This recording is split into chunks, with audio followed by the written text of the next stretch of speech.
are you positioning GE as a technology company? And what does that mean exactly? So I think what we really want to be is the preeminent industrial company. But to be an industrial company in 2017, you have to be a tech company at the same time.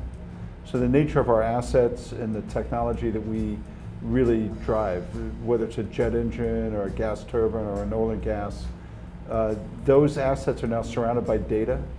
And so that really forces all industrial companies to be better tech companies in the future than they've been in the past. So we call ourselves a digital industrial company, the industrial core, but the digital kind of processes and technology on top of it.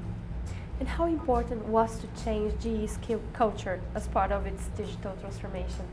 One wasn't going to happen without the other. So basically, digital is a technology, it's also a business model. So people have to understand that those two come together to drive change. And you can't get that without, a more open culture, a faster culture, a simpler culture, and that's really critical for success. So I always kind of looked at the big initiatives we drive inside the company is one kind of rests on the other. And so the desire to be a digital industrial company, that is very closely aligned with simplifying the culture, making it faster, more accountable, and the two need to come together. So, but culture's never a static discussion. It's always a dynamic discussion. Would you talk a little bit about Fastworks? Yeah, so basically Eric Ries, we took the lean startup, which is a combination of Silicon Valley and lean manufacturing that we had been doing for a long time, and we retooled the processes inside the company, and we call that Fastworks. So basically what it does is it takes lots of the process excellence that GE's had for generations and put a time element on everything we do. So everything's about speed, everything's about outcome, everything's about starting now, everything's about learning from the market, changing, and that's basically how we run GE today, particularly in the areas of new product introduction and process excellence. So speed, Fastworks really is about taking process excellence but making speed and output. And how does Fastworks compares to, let's say, Six Sigma effort in GE in the 80s or the 90s? Six Sigma basically tried to eliminate experimentation. Fastworks is all about experimentation. Six Sigma is about eliminating failure. I think what we learned was that has its place, but failure is endemic to what we do. So let's be faster about it. Let's learn from it. Let's change the company more quickly. So I think good companies have the right combination between process excellence and speed. Bureaucratic companies forget about speed, right? Sloppy companies forget about process excellence. You need both. So what Fastworks has done is made us more in tune with what it means to move quickly. So you've been talking about a culture of simplification, and I was curious how that affected your life in the company. Oh gosh, I think the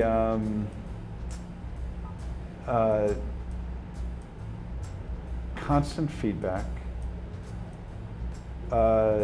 fewer, more purposeful reviews, transparency around data. So when I think of simplification, fewer layers, fewer processes, fewer reviewers, Fastworks, alignment between pay and evaluation, and transparency of data.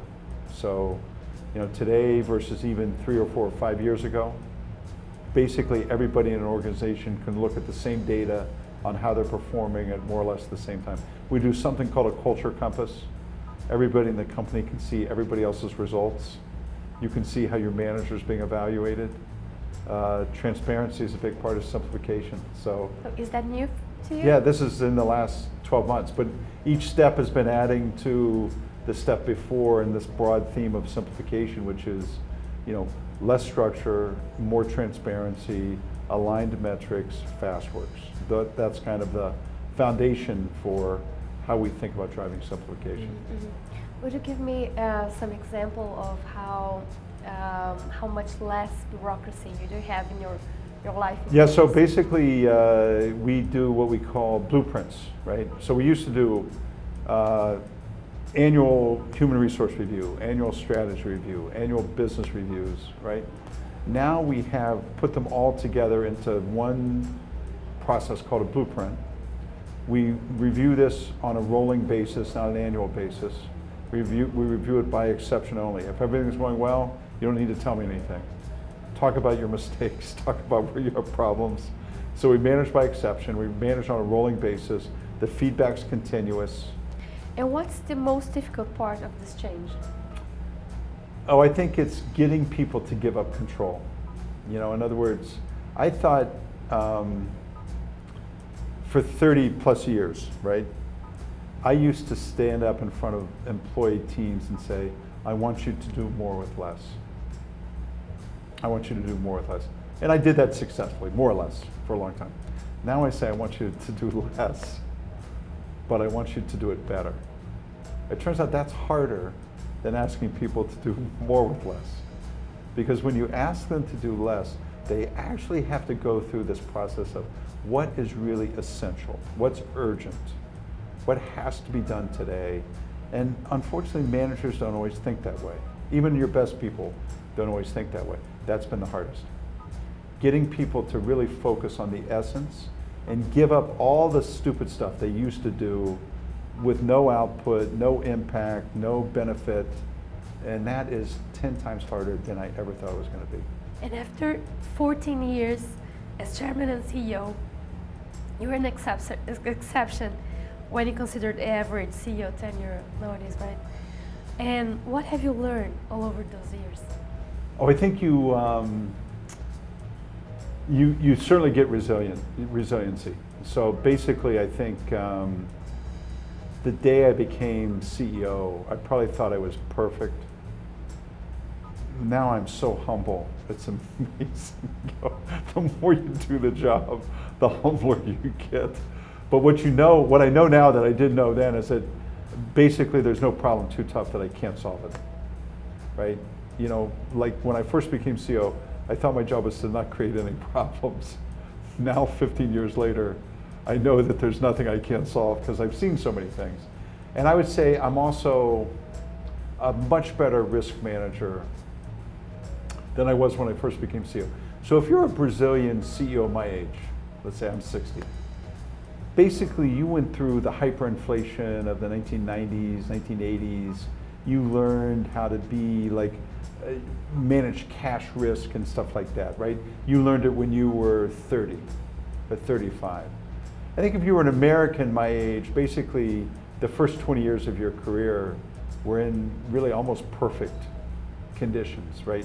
US growing, no inflation, no wars, you know, no geopolitical risk. But the last 15 years have been all about geopolitical risk, tail risk events, financial crisis. So I'm a much better risk manager now than I was when I first became CEO, just because I've seen so many tail risk events. Probably those two things. So what have you learned exactly about managing risks? Oh, I think it's just don't be afraid to ask the 1 in a million chance question, you know? Like what are the 4 worst things that can happen to GE? So even today, frequently boards of directors or governance, they'll want you to go through a checklist of 40 risk items. That's not risk management, that's just bureaucracy.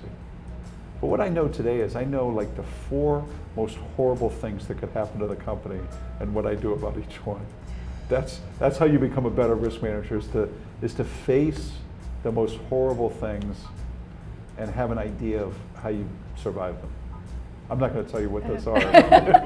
So that would be not to go through a checklist of 40, but when you really know the 4 worst things, then you're a leader.